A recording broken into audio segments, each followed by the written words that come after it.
क्या महसूस करे तृणमूल में आने के बाद? पहला सवाल ये हमारा। पुराने सारे लोगों से मुलाकात होती है, अच्छा लगता है।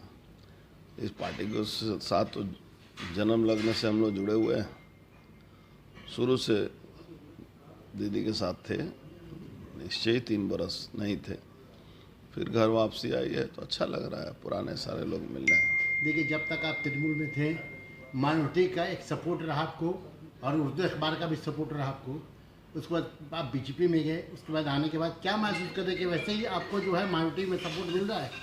सपोर्ट तो पूरा ही मिल रहा है, जहाँ भी जा रहे हैं माइनॉरिटी का पूरा सपोर्ट है। आपका आने का मकसद क्या है तृणमूल में? देखिए, मेरे आने का मकसद सबसे अहम जो था कि हर चीज़ को एक कलर देना ठीक नहीं है, कोई भी पार्टी। मैं बीजेपी का वोट से मैं नहीं जीता था, मुझे पब्लिक ने जिताया था। यहाँ बीजेपी का वोट नहीं है, आपको भी पता है जी। तो मुझे पब्लिक ने जिताया था। उस समय कुछ ऐसी परिस्थितियाँ आई थी कि मुझे जाना पड़ा था, लेकिन जाने के बाद मैंने महसूस किया कि मेरे लिए ये घर सही नहीं है। बहुत विस्तृत में मैं नहीं जाना चाहता हूँ, लेकिन मेरे लिए ये जगह सही नहीं है। अच्छा, यहाँ के मिल चटकल मजदूरी के बारे में जो आपने कहा है कि पैसा सरकार नहीं दे रही है, तो आप बीजेपी में रह के वो पैसा तो ला नहीं पाए, तो क्या तृणमूल में आने के बाद वो पैसा आप ला पाएंगे? नहीं, बीजेपी में रह के ही मैं ला पाया। पहली लड़ाई आप जान जाइए कि मैं किसानों की लड़ाई मैंने बीजेपी में रह के जीता। इसलिए जीता कि मैं कुर्बानी देने के लिए तैयार था कि भले मेरा गला कट जाए, लेकिन मैं ये लड़ाई लड़ूंगा। मेरे लिए बहुत रोका गया कि मत लड़िए, पार्टी के खिलाफ मत जाइए। मतलब नो, पार्टी के खिलाफ हो या सपोर्ट हो, मैं जहाँ वचनबद्ध हूँ जो लोगों से, कि उन लोगों का वोट से मैं जीता हूँ और हमारे जूट चासी और श्रमिकों का, और मैं उनको अनदेखा करूँ, मैं जानते हुए कि ये केंद्र सरकार कर रहा है। मैं जानता हूँ, इसलिए कि मैं प्योर चटकलिया हूँ, तो मुझे मालूम था कि ये केंद्र सरकार की नीति की वजह से यहाँ चटकल बर्बाद हो रहा है, तो मैंने जंग छेड़ दिया।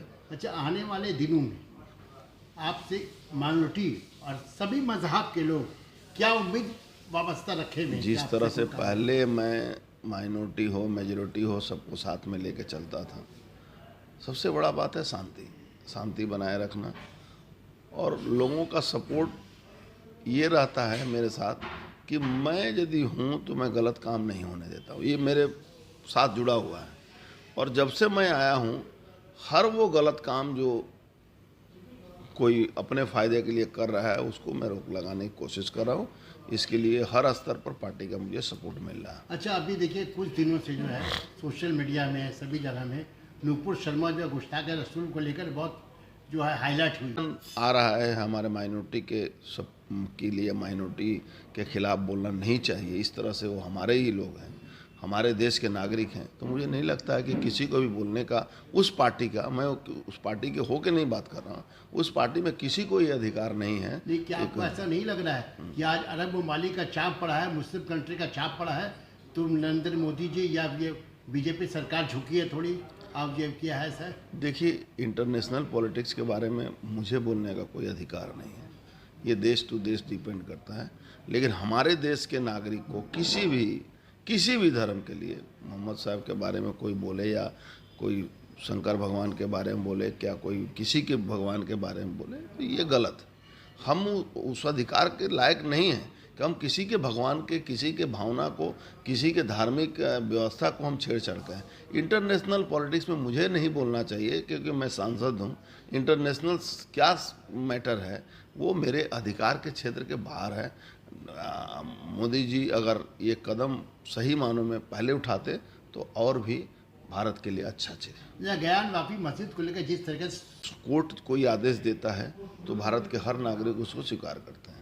और जो भी काम, देखिए, कुछ लोग तो हमेशा चाहेंगे कि मेरी राजनीतिक रोटी सेकी जाए, लेकिन जब कोर्ट इंटरफेरेंस हो जाता है तो हमें बहुत ज़्यादा चिंता। कोर्ट पर हम सब लोग विश्वास करते हैं, तो कोर्ट निश्चित रूप से अपना फैसला हर पहलू को सामने रख के करेगा। सना मेडिकल हॉल